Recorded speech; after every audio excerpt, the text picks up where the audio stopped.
అల్లాహ్ యొక్క దాసుడు ఎంతో భక్తి శ్రద్ధలతో, గుసుల్తో, వజూతో అల్లా ముందుకు వచ్చి నమాజు చేయడానికి నిలబడతాడు.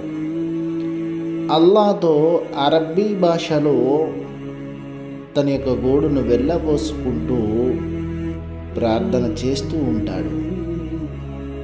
కానీ అతను ఏమి ప్రార్థన చేస్తున్నాడో, దైవంతో ఏం విన్నవించుకుంటున్నాడో దాని యొక్క అర్థము అతడికి తెలియకపోతే ఆ యొక్క ఆరాధనలోని మాధుర్యం అతడు ఎలా ఆస్వాదించగలడు?